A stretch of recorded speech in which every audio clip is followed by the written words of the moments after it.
Did you know that Virginia is the birthplace of American whiskey? Well, they've been making it there since 1607, and Catoctin Creek has been honoring that tradition of small craft rye whiskey since 2009. Virginia grain, Virginia water, and Virginia barrels. Catoctin Creek, the Virginia rye whiskey. This is brought to you by Smooth Ambler, a proud member of the Bourbon Pursuit family. Smooth Ambler builds on the traditional roots of American whiskey through innovative blends, proudly sourced whiskeys, and a unique line of their own homemade bourbon and rye recipes made in West Virginia. So venture off the traditional trail and go see them in Maxwellton, West Virginia. They'd love to welcome you to the family that they're building around their whiskey. Soda water for me is like the bare minimum. I request that. It didn't always happen. As long as there's water. Fred's showing up. We better have his soda water. And only green M&Ms.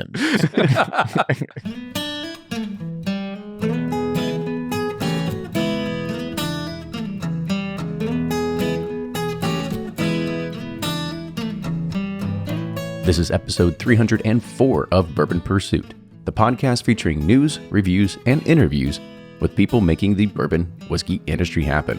I'm one of your hosts, Kenny Coleman, and before we start today's episode, talking about single barrel experiences, here's your weekly bourbon news update.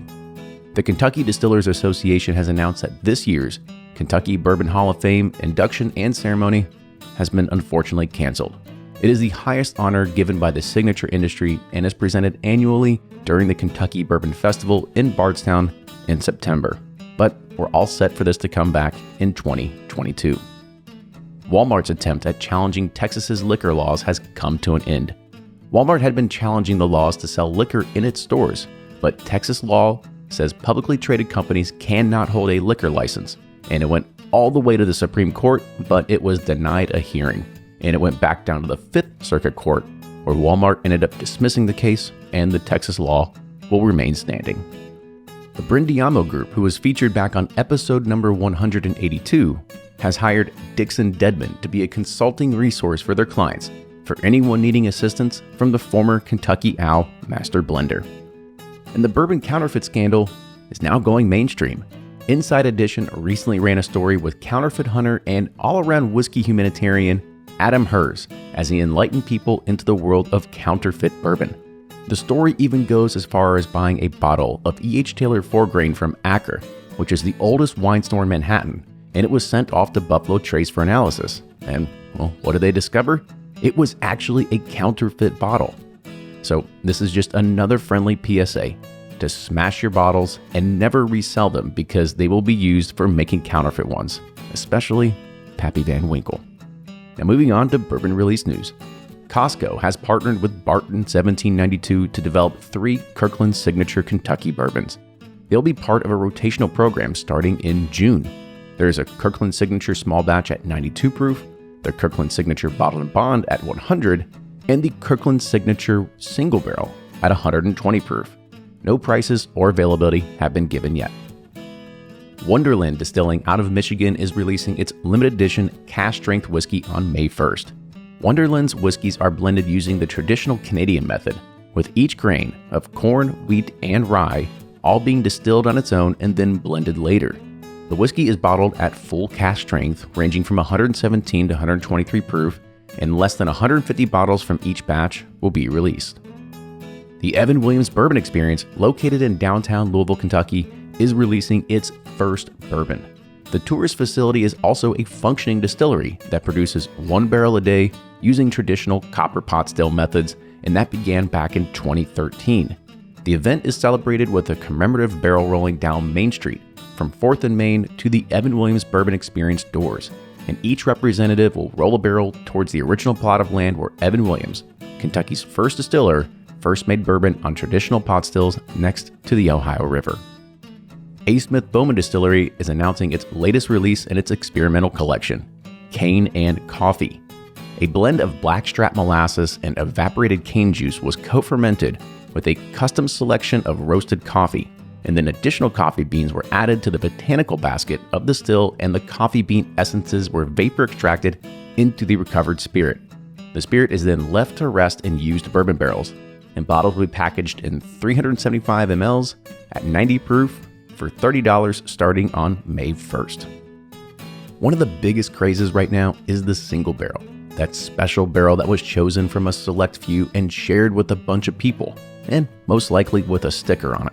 And as Ryan so eloquently puts it, it's the perfect product. It's a consumable, it's one of a kind, and there will never be a repeat. Myself, Ryan, and Fred, we've done our fair share of single barrel selections, probably doing over 250 barrels together or combined, and probably tasting over 1,000 at different distilleries. So I think we might have seen it all. But in this episode, we talk about what we prefer when we go on a private barrel selection experience. And speaking of single barrels, don't forget that we have our own private barrel club where we select over 40 different barrels every year. Just go to bourbonpursuit.com and click on the private barrel club link. And Barrel Craft Spirits is always setting the bar for some of the best blends on the market, using stocks and barrels from around the world. And you can get your hands on some right now without leaving your house. Go to barrelbourbon.com and click the Buy Now button. With that, enjoy today's episode. And now here's Fred Minnick with Above the Char. I'm Fred Minnick, and this is Above the Char. This week's idea comes from Jeremy Mills, who writes me on fredminnick.com.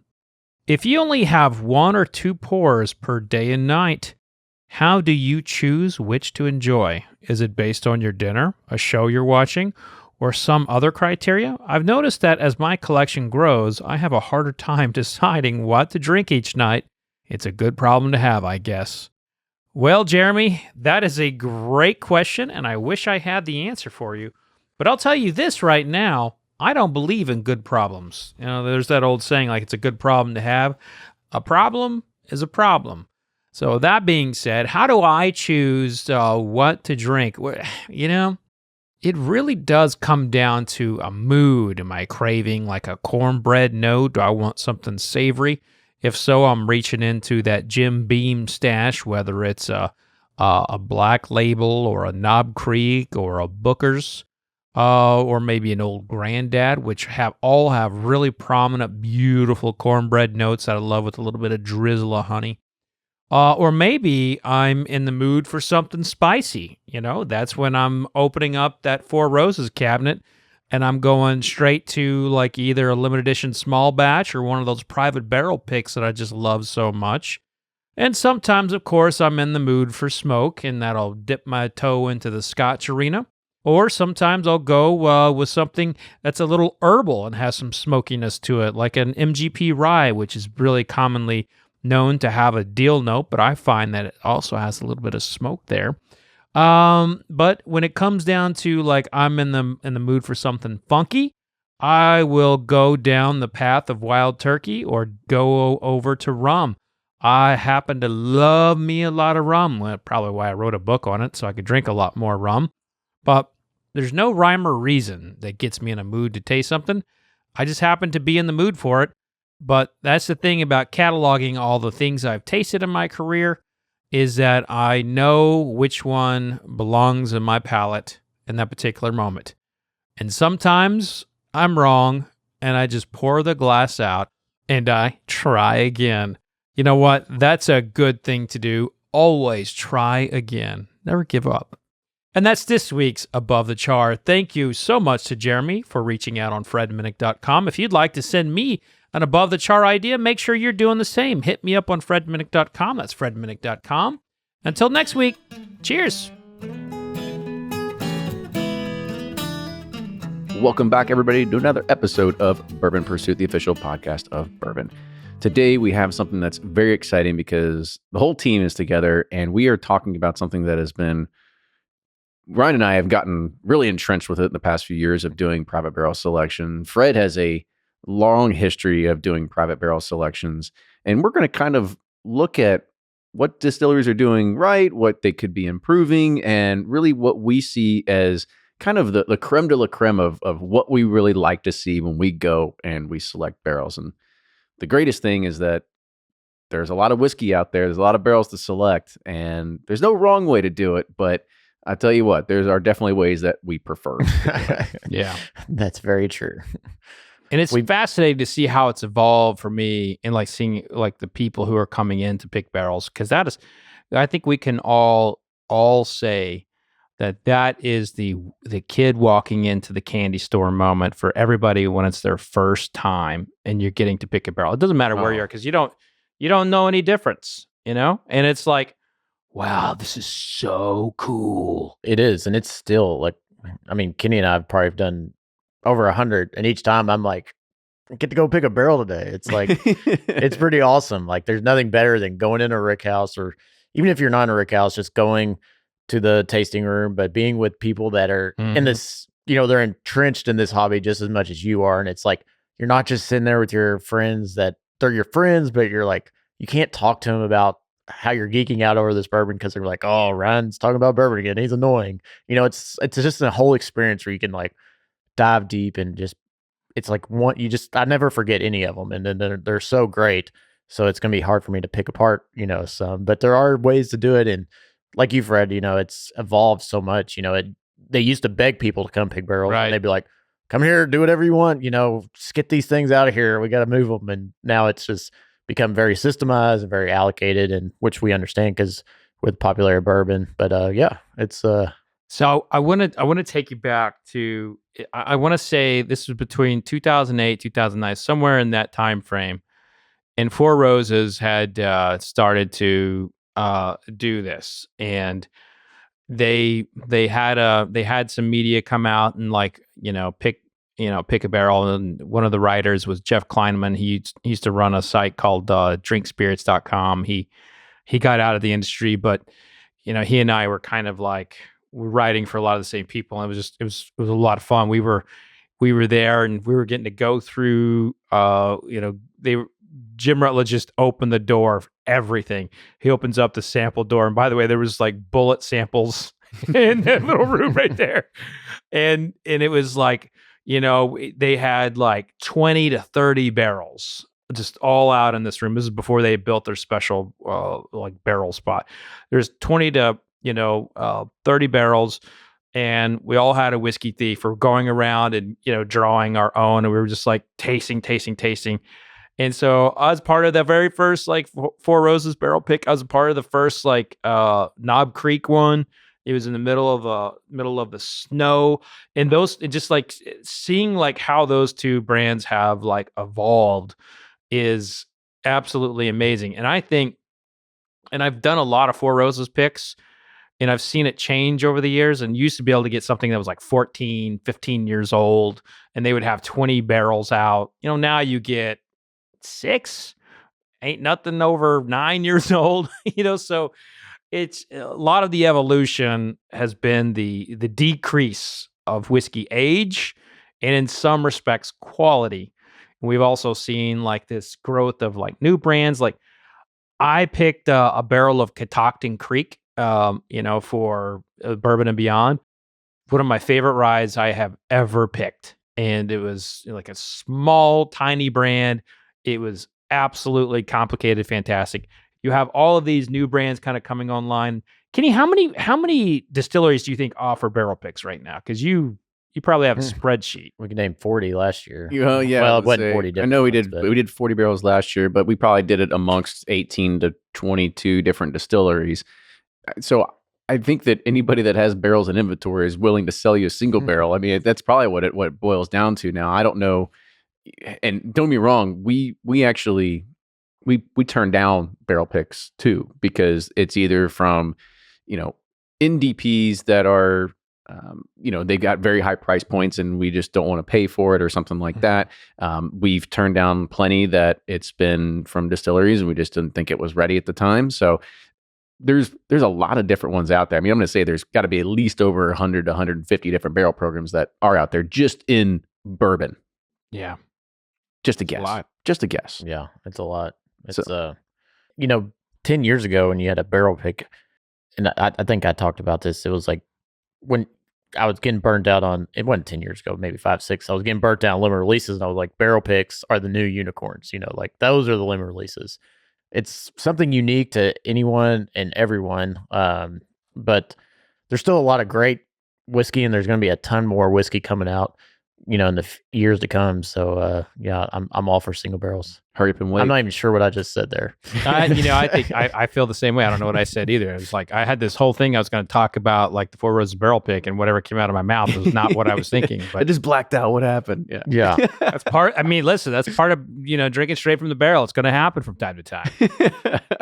So I do want to kind of talk about some of the different barrel programs that are out there and kind of like what we prefer. Now, let's take COVID out of the picture, because I think that's an unfair advantage for a lot of distilleries that have to move to 100% online sort of experiences, or shipping you 100 ml samples in a box, and then that's what you have to choose from. Now, don't be wrong. However, I think they've done a really good job at it, and not always on a barrel pick will you get a master distiller one-on-one to join you on that. Whereas a lot of times we've done these, they've joined us virtually, and you get an hour and a half to like pick their brain and listen to them talk about their product, what they do. And so I kind of think that's good. And you don't have to drive it to and from That's true. the distillery, worry about transportation and whatnot. But I do miss the in-person, because there is no, you're in the warehouse, you're sensory overload, you're so excited, you're with people you like. So I will be excited to go back into the warehouse.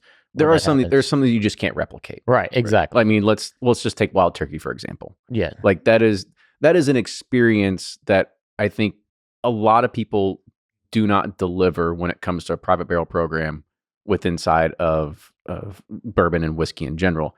You get to go there. I mean, God love Eddie, but sometimes you're like, what does he do all day? Like he's just in the warehouse all day with like two barrel picks. He's got one in the morning, one in the afternoon, and he's just sitting there. He's like, hey, come on in. Let's start thieving barrels until you find one.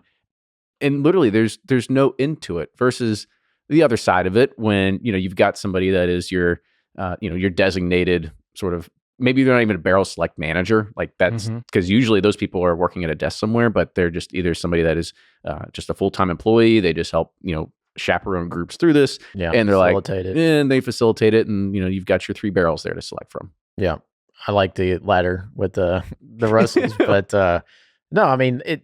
Each distiller has their own, but like there is something about going and tasting through 10 or 12 different ones, trying them all.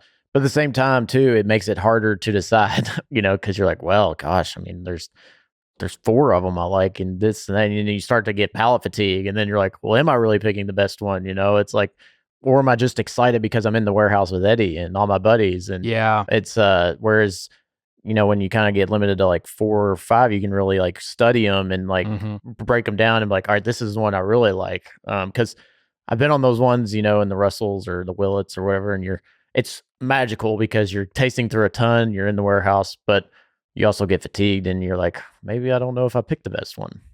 Well, I think too, like this doesn't really happen much anymore, but there was a time when you would go, on a pick, and then the distiller would bring a drill with them, and you would go into the. I think there's only one distillery left that does do that.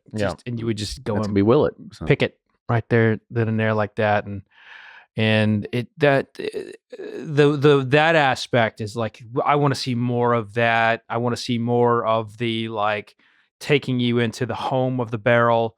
I understand why they have the barrels pulled aside and brought out to you, but when I'm told that, oh yeah, we got another group coming at 5, and the 2 barrels that you don't pick, they're going to have it, and we're going to roll another one in here. I mean, that takes so much away of it. And, the beauty, the romance of this entire situation of picking a barrel has to do with the warehouse. And when you are not actually involved with genuinely picking the barrel, if there's just 3 barrels or 5 barrels there for you to taste and pick, to me, that takes away from, the intention of what a barrel pick is. And the reason why the distillers do that is because they can move more people in. They can move more product. They can get more people involved. And most people are very happy. And I'm not going to name any names, but I do think that a lot of the distillers have been resting on their laurels when it comes to having a good bourbon barrel picking experience. And I know because it used to be wonderful. And some of that may just be more people getting involved. But I think that they can still take people into the warehouse and drill into the barrel and have that kind of experience. Maybe they don't drill in all of them. Maybe they don't. Maybe they just have a barrel that they just freaking have 72 holes in it, and that's the reject. Yeah, I was like, that barrel's job is to be clean dry up in this warehouse. Well, or you can marry the two, like Old Foe does. They have 3 or 4 sitting up there, but they let you drill into them, which kind of brings that is true. Yeah, which I enjoyed about, because what a cool tasting spot too. Yeah, Old Forester. You're up in the rafters. You're not down the floor. People are walking by. They've done a great job with that, but.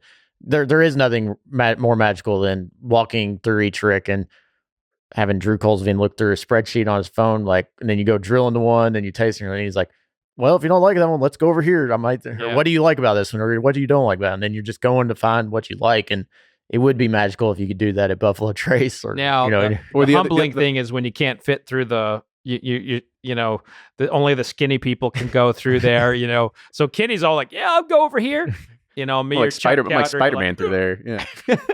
The other thing is, I remember being with Drew sometime and going like, "Oh yeah, we'll take this one." And he goes to the spreadsheet. He goes, "Oh shit, sorry, that one's already picked. We got to go to the next one." Yeah, like, come on, man. Let's 4 rows down. It's okay though.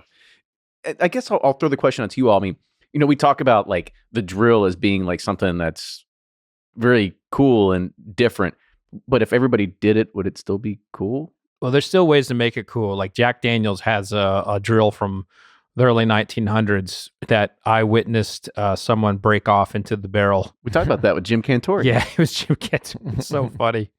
But like, there are ways to still make that cool. But, if everybody does it, then, I don't see anything wrong with that.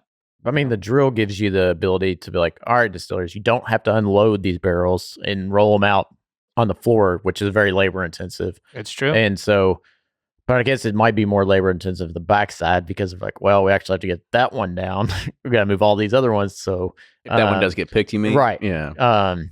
But most of them would be on the end, so that's not a valid argument. So yeah, I mean, I don't know. I think drilling's the coolest and the best, but there is something cool too about thieving out of barrel. And without drilling, that you don't get the thief. And so I think Kenny, my point is that everyone's kind of fallen into the same pattern of having a lot set aside for barrel picks and not trying to make the experience special.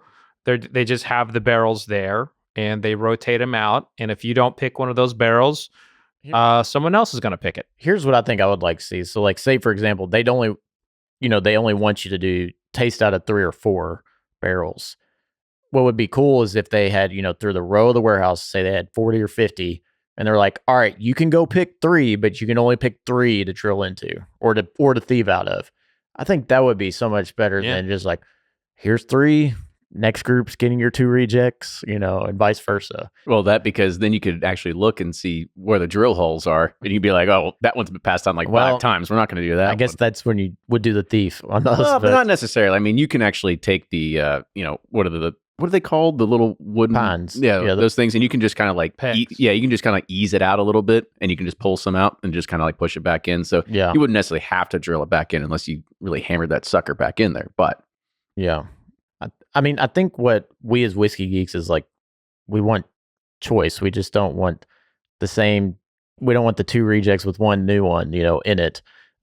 We want something unique. And that's what's cool about, like 4 Roses or even like Maker's Mark is like, you truly are getting a unique. It's not just like 3 same Buffalo Trace barrels. Or Knob Creek or whatever, or Ofos. It's, you're getting each recipe with 4 Roses. With Maker's Mark, you're actually creating your own blend or, finish staves. And so the more unique experience, I think, is the better for us fans. I absolutely agree. And Maker's Mark did a great job of creating an experience.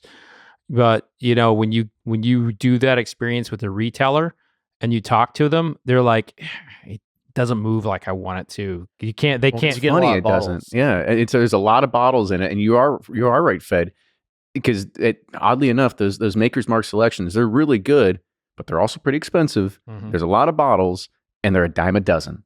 And everybody's got one. And I don't think I think they're the Maker's Mark one. I think it probably, if it's not the best one to do as a club, it's up there.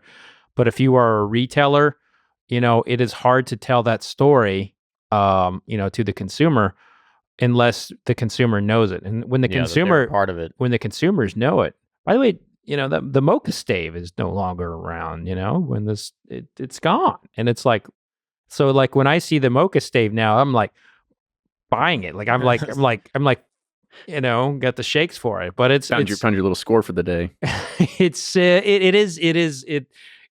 funny because if you pick with retailers, and I think that the group you pick with, well, it has a big impact on your experience. Like when I was picking barrels for Bourbon and Beyond, it was like, what will move at the festival? What will move at Kroger? Right. And, I brought up Catoctin Creek. That was not a mover, but that was one of the whiskeys I was most excited about because it was so unique and it was the kind of whiskey that you get excited, like, oh my God, this is it.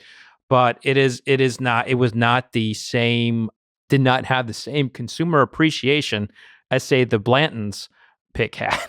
Right. Well, yeah. Go figure. That's weird. Yeah. So Ryan, you did bring up a good point about, if you could go and, select 3 barrels out of the 40 to go and choose from. I mean, that's kind of like what you do at Wild Turkey already. I mean, he's got 40 or 50 barrels lined out there and he's like, which ones do you want to go hit? Right. And you kind of get to do that. Now, the other kind of thing, you'll go there, you'll taste through 1 or 2 and he's like, well, if y'all like this or don't like that, I got something over there that you probably is going to like, and so he can navigate his way through to where you get something truly unique. It's not just, here's your 3 barrels, better pick one or die. Cake or death. Yeah. Yeah. So, the other thing is I'll play a little bit of devil's advocate for the distilleries. This is a program, like there's a lot of paperwork behind it. And they go through and they taste everything to make sure it fits the profile. That's true. And so they want to make it easier for them to say, okay, you choose one. And that's, I think, God, we talked about it a long time ago on a podcast, and we said, your barrel pick is probably somebody else's reject. Yeah. I mean, that's probably just that's 100%. That's the nature of what it is. And because they don't want to churn them out and bring new ones out every single time. So that's essentially what's always going to happen. Yeah. And you go into that knowing that it still doesn't take away from it because it's still a lot of fun, but it would be, I would like to be able to choose, even if it was the reject, I could still choose it versus just being rolled out, for me. And you have to choose, or what I'm trying to say. But, well, I'll give you another question. So when you go through all this, I think we would love to say that we want to be able to taste through unlimited barrels. Like, just let us have, carte blanche and free reign to everything. But what's a realistic number of barrels? Let's just think of your ultimate experience to get the most out of it. What do you think is a good number of barrels that you should be able to taste through?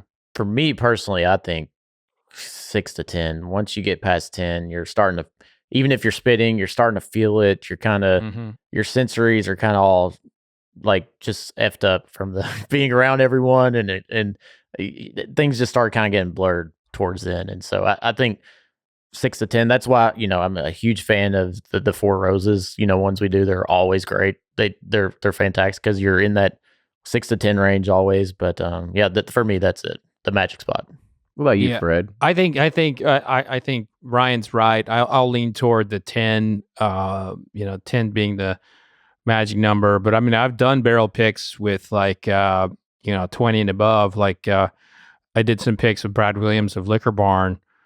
And when they go, they and that's weird because it's like some of these stores, we've had talked to Chris from Kroger and like Liquor Barn. When they go, they set up all their picks for one day for the entire year. Yeah. And they'll roll out like 40 barrels and they'll taste. I was like, I need a ride home.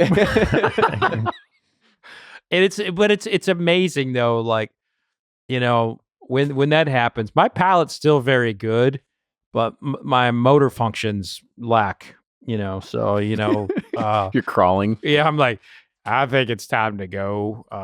But we had when I did that, honestly, I think we tasted up to like 40 barrels. Brad and I did that day, and we were actually picking barrels for. It was when I was writing for Whiskey Magazine. It was their Icons of Whiskey, so we were picking barrels for Icons of Whiskey. And we tasted so many barrels. But that was such a great experience. And by the way, like the best barrel that came from that was a retail store called High Times.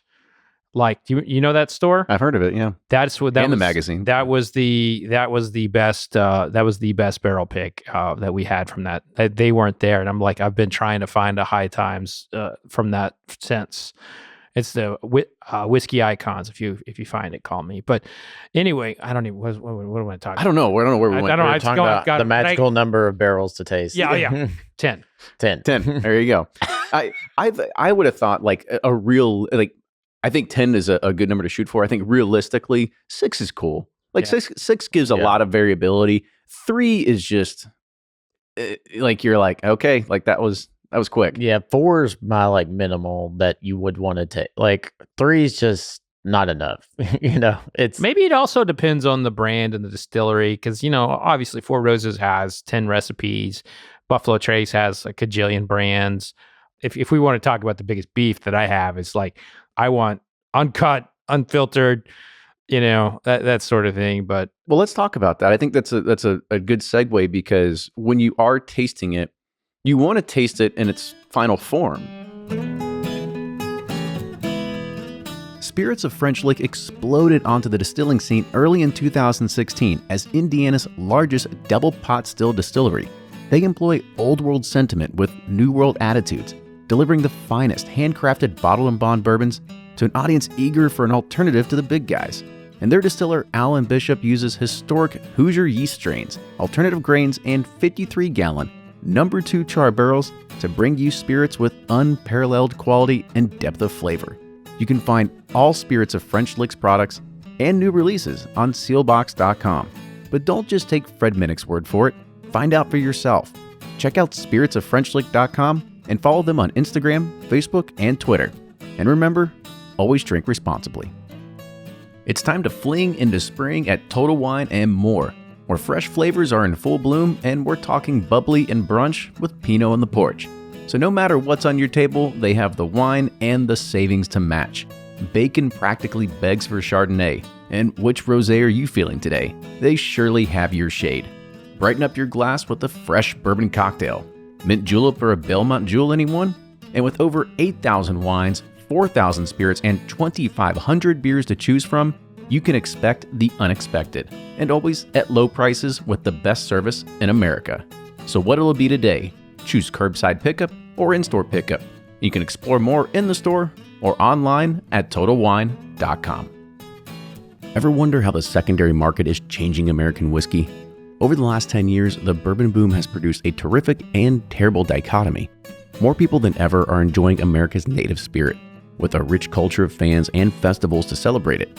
Higher prices, black market sales, and the reality of enjoying bourbon in the 21st century, Heaven Hill Distillery dives into how illegal bourbon sales have thrived for years and their impact on legal market prices on their blog at blog.heavenhilldistillery.com. So for more educational resources and to sign up for their newsletter, please visit heavenhilldistillery.com.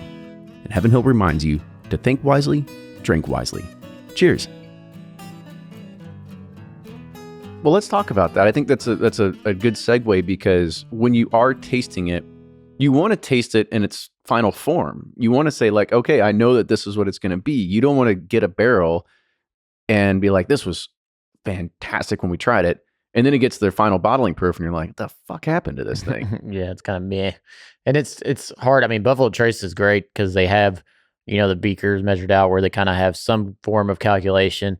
But it would be nice if if you are going to proof it down, if you're not going to go through the trouble of bottling it barrel proof, give us a freaking hydrometer, so we can get it to exact bottle proof. Yeah. You do the instant reads and whatnot. But some of them too, I don't mind them at proof down because they're perfectly proofed. Like Old Forester, to me, the barrel proofs are a little too hot. I think 100 proof's perfect for the Old Foe line.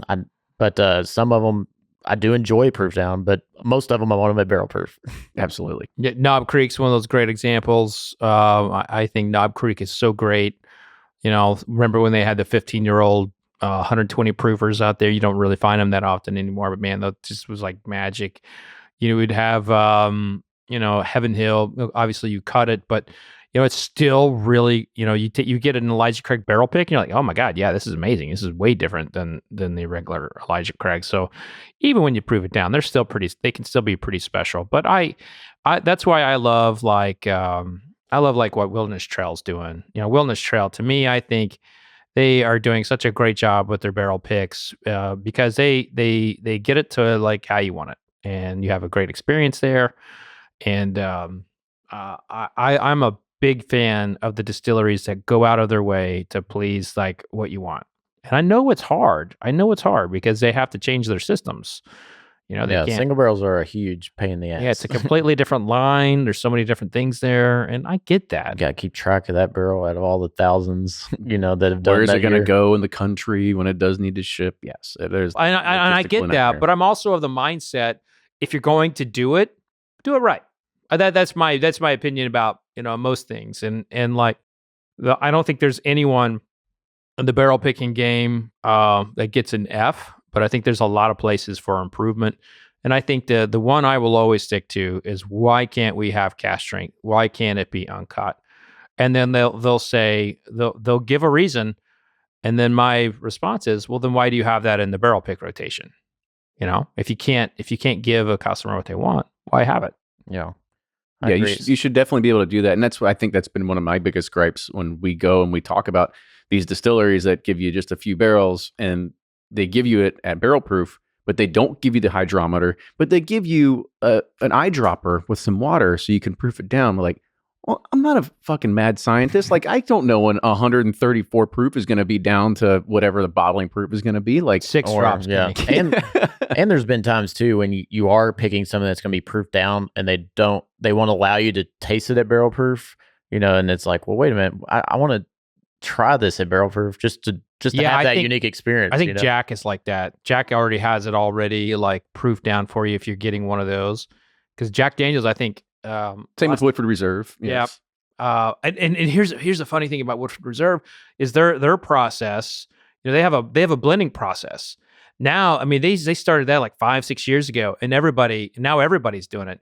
And I remember going through that process, and like with Chris Morris at Woodford Reserve, I was like, this is really, really cool, but I don't know if it's going to work because people want to have their own barrel. But I like them. I love the trend of blending. I really, really like that. What do you all think about that? We did our first Woodford barrel, and we had the 3 samples, 3 different blends. And the only thing that comes up to me in my mind is like, if we do another one, do I get the same 3 blends, or is it going to be completely different? Oh, see, when I did it, we could create our own blend. Oh, see, no, they just sent you sample blends, and like you just chose 1, 2, or 3. So that was the difference. But then again, we also picked during COVID era, so that's true. That could have something might to do have with changed. Yeah, but I mean, I think blending's cool because it is, After all, you're a master blender now, Ryan. Yeah, I don't know about that. But I don't know. I mean, but a single barrel is cool. They're both, great. I'm all for whatever's unique. That's what you're trying to get out of the whole experience. And I had something really profound to say, but it escaped me. And anywho, yeah, Kenny, move on the conversation. Well, I think we could talk. Oh no, I know I had a question. Oh, okay, let's go. Bring it. So like, all right, it's game day, okay, and you got it on your calendar, barrel selection day. What kind of experience do you want? Do you want to just go taste the whiskey and do the barrel pick, or do you want a whole like half day, full day experience? Oh gosh, now that we've been doing this forever and we love our community, we love everything about it, we still try to get the most experience for everybody that comes on a barrel selection with us, because they are coming from out of town. They are taking time away from their family. They support us. And so I want to give them the experience that they want. And I think it's very valuable. And I always tend to learn something, at least every time that I do it. And don't be wrong, you go see a fermentation tank, you're like, oh, wow, it's not cool. But then you look at the mash and you're like, that's cool. Right? Oh, I mean, every time you see the bubbles. Every single time you see it, right? But if it was up to just me and you, we were picking barrels, or all 3 of us, 15 minutes in and out. Like, we know exactly what we want. Yeah, I think it depends on like what is the goal with the barrel pick. I think, when we're talking about Barrel Club, you're wanting an experience for the listeners. And that's a very different goal than picking the best.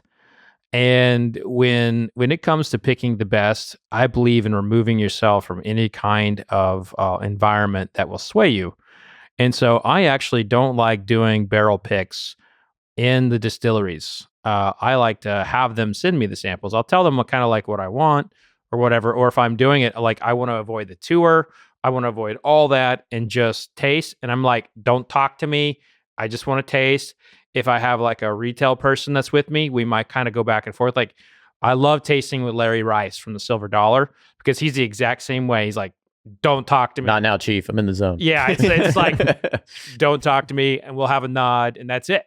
And so if I'm trying to entertain, which I have, it's a very different thing. It's a very different thing because we're asking questions, we're going back and forth. If the goal is for me to pick something that's the best for a retailer to sell, or for a charity to push in an auction, or for us to have at Bourbon and Beyond, I don't want any of that. I want all that, and I've done it in front of cameras. I've done it. It's very different every time, but I really don't like having anything that could sway me. Makes sense. I'll throw one at you, Ryan. Oh boy. Glassware. So when you're there and we've had everything from Copitas to Glencairns to rocks glasses to solo cups and little tiny, mini plastic 1 ounce shots. So do you have a preference? Yeah, I mean, if you don't have Glencairns now, it's you're just a wannabe. And we've showed up and there's little plastic cups, and that's just unfortunate. This is an experience. People are paying a lot for this barrel. They're big supporters of your brand, and you come in and you're gonna have little plastic cups. I think most of them have already transitioned to some Glencairns, but if you haven't already, please do so. And it doesn't have to be Glencairn, but some type of glassware, because I love the mini Glens. I do love the mini Glens. They are good. Where do we get those? New Riff and Heaven Hill. Heaven Hill, I think, does them too. No? New Riff has them too as well. But Peerless has a little mini thing. It's not a Glencairn, but it's like a taster glassware, they call them. Yeah, it's also cool.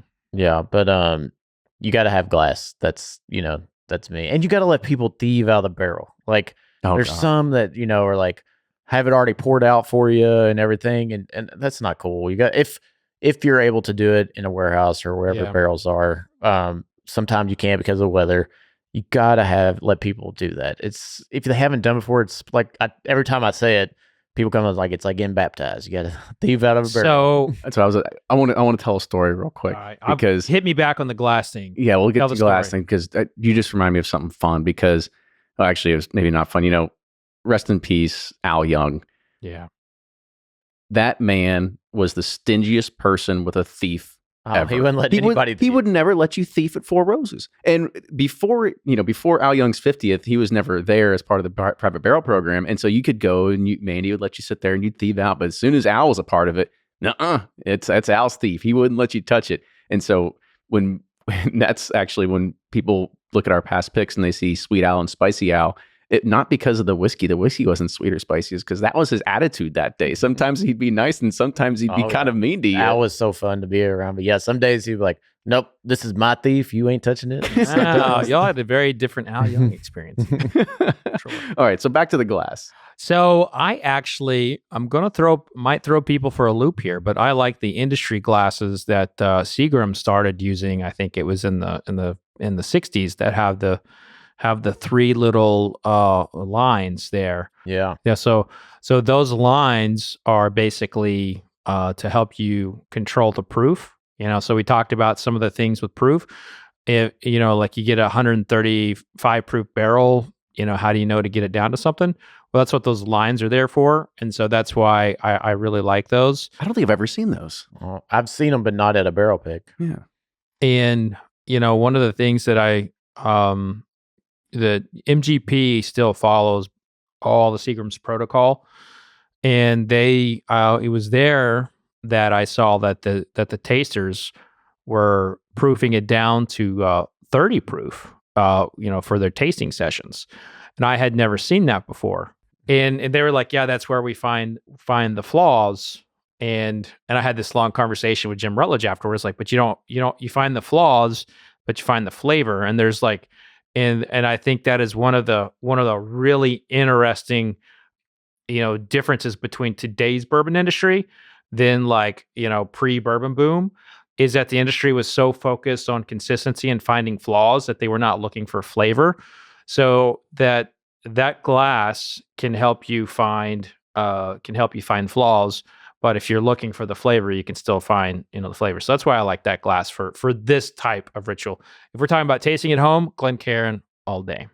Yeah. So it's funny you talk about proving it down. So one of the more unique barrel picks I ever did was at Castle and Key with Pinhook. Mm-hmm. And so their master taster blender, we had 60 barrel proof samples that he proofed down to 40 proof. I remember your Instagram post that day. Yeah, it was with Breaking Bourbon. They probably posted. I didn't because I typically don't post. If I do, I ghost. But anyways, yeah. So you taste through all 60 at 30 proof, and you're looking for. It's amazing at 30 or 40 proof how you can find so much nuance and flavors that you want or dislike at that lower proof, and then you come to find out that's how most master tasters and quality control people taste this stuff. You're like, wait, you don't taste it at barrel proof? I'm like, no, you can't find the flaws because the alcohol hides the flaws. Exactly. So we did it from like 60, then we whittled it down to like 15. And then once we got to the finish, we did them at barrel proof to pick the final one. But that was, eye-opening experience for me because I didn't realize they did proof it down to find out the flaws and whatnot. Yeah. And the thing about proofing it down to like find the flaws, like some of the things that are flaws, people find flavorful, and so someone may get a kind of like an acetone kind of note, and they actually like it. It's people have different palates, But the other thing about doing that is sweet oak. Oh yes, needs some of that sweet oak. But are you actually selecting a good barrel when you're going through and tasting it at 40 proof? Or are you doing his job for him? Right, where you're trying to find those flaws instead of saying like, no, I want it. Well, we were just getting free consultation that, or maybe that's what maybe that's what it was. I mean, we're like these barrels, no, so you can move them in or out or the single barrel program. But no, it goes into a blend. I think more or less they were trying to give us because with us and Breaking Bourbon, we picked a ton of barrels, and I think when you're picking a 4-year MGP rye, it's like how unique can you make it? Let's give them an insight to like how we do our processes of blending and stuff to whatnot. So that was, I think, more the goal with that. But it would be cool, for someone to be able to do that because you do get to go through the same experience as a professional would. By the way, picking a barrel at Castle and Key is pretty cool. It is. That's a cool place. They need to feed you though. I mean, so we did all this and it was like 4 hours, of like going through, and I'm like, man, it's like we started at like 9, it's like 1. So it's like, we're gonna eat or we're gonna take a break, and they're like, nope, let's keep going, But it was a great property, is beautiful, the whole experience was fantastic. You bring up a good point there because I remember you talking about that story and not being fed.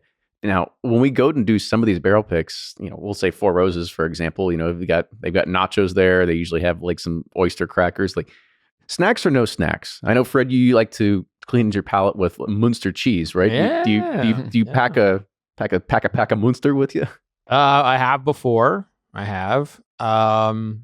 No, that's when you're a pro. Soda water. I think soda water for me is like the bare minimum. I request that. It didn't always happen. As long as there's water. Fred's showing up. We better have his soda water and only green M&Ms. But like, again, most of the things I'm doing now are sent to me. I mean, all of us, and it's more comfortable that way. But like, if you're going there, I mean, snacks or no snacks? What would you rather have? Honestly, I'd rather have no snacks. Yeah, I'm no snacks, but I do like either being fed before. Or by the way, I shouldn't call them snacks; they're palate cleansers. Okay? Oh, okay. I'm like, well, about the snacks? No, they're supposed to be palate cleansers. Yeah, I don't need the palate. Water's fine with me. Well, what cracks me up is that they all kind of like they're all like beholden to their particular one. Like at Four Roses, at the top right hand corner with like a red triangle, there's 99 cents on the bag of like nachos. It's like, oh wow, you guys really care about us. Get us the 99 cent nachos. Couldn't get the organic blue corn. Went with the fair, the concession stand nacho chip. Hey, it works though. People eat them. Yeah, I don't think I think that's kind of like it's if they're there, my fat ass is probably going to eat them because I'm a fatty. But that's I don't know if they're that important. But then they're not there, and you're like, oh my god, I'm so hungry, I could go for a snack. And, so I don't know. Nice to have the option. But I just want good whiskey. That's true. But I do enjoy as part of the experience as when you do get a lunch provided. I think it is for anybody that doesn't know and they're like, well, how much could this really cost? Like on the very low end, these barrels are costing at the retailers $6,000 to $8,000. At the very high end, you're looking up to $12,000 to $20,000. Yeah. And you don't want to fork over $100 for lunch for 6 people. Like I think that should be part of the experience. Yeah, I do too. I mean, I think, because you can spend time with, and maybe they don't want to spend time with us. Maybe it's your churn and burn, right?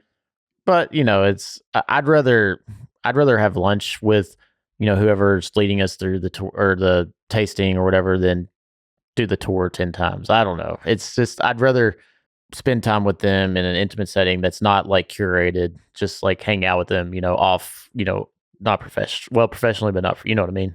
Does that make sense? Yeah. Yeah. I like it when they take us to restaurants after instead of like eating there or something. I like seeing like where they go, which in Bardstown, it's getting better. Couple places, but Bourbon Company. Or you gotta go to the other distillery. You gotta go to the competition. Yeah. But like Boone County, they took my cigar club. They took us to a really good like Northern Kentucky Americana restaurant. This guy, we didn't know anything about this place. It was like a biker bar. He had like M4s hanging up, and the food, like I had chili, and it was like really good. And so I kind of like getting outside of the distillery and seeing the culture of the area, and the same with like when I pick barrels out of state. It's just cool to see where they hang their hat when they're not at the place. Yeah, Kenny and I just did that. We're in Woodinville and go this. We're in Quincy, Washington, where I'll probably never be again. But maybe next year. But who knows? There's only like 3 places, but this diner we went to is like fantastic food. Just in this rural area, and it's and you're talking to the the master distiller owner, and then the the barrel or the salesman, and it's different having lunch with someone than versus them being in because they're like in work mode. But once you go have lunch with them, they can let their hair down. They can talk and they can just be a person. And that's what I like. And I'm just really passionate about supporting local restaurants. It's just like, it's always been a thing for me. And I love seeing where the distillers like to go to eat. Yep. It's weird, but I like it. No, it's very cool. I mean, I know Bardstown, yes, there's limited selection, but I know that depending on the day, what was it, Patrick's or something like that? Is that what's on the main strip? Pat's Diner. Yeah, that place is great. Yeah, I mean, there's that, and I remember we've been in there a few times, and every once in a while you'll see a master distiller in there, or you'll see Fred No. I mean, you see anybody. It just depends. Like so. There's not many great restaurants in Bardstown. So don't sell yourself. Well, it's getting a lot better, and there's some great staples, but there's a good chance, yes, you will see somebody in the industry at those locations, just because there's only a few. Well, but like I said, and you all made a really good point. It's cool to go out, see the local culture, especially when people that are part of our community come on a barrel selection. It's cool to have sandwiches at the distillery, but it's also cooler to actually go somewhere else and have a moment that's with you all too. Yep. So. Yeah, the way Buffalo Trace does their lunch, they bring you into that nice room. I mean, they've made I think of all the people who do lunch at their distillery, I think Buffalo Trace, Maker's Mark with their restaurant there. I think, people who have Star Hill Provisions with Newman. I mean, when you build the lunch into the programming, it works out great.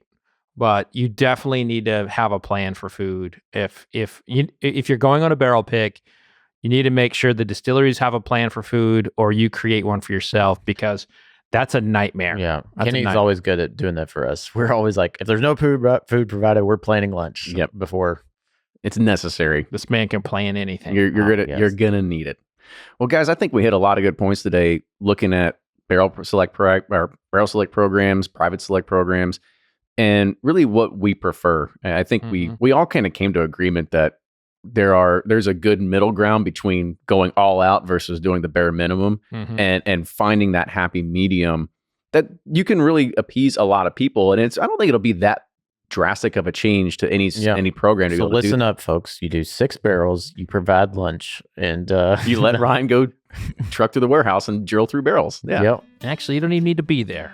We're going to bring our own bottles. Yeah. that's right. All right. Well, thank you everybody for tuning in. Make sure you follow us on all the socials, and make sure you also follow Mr. Fred Minnick over here, The Fred Minnick Show. Well, with that, cheers everybody, and we'll see you all next week. Toodles. Vodka sucks.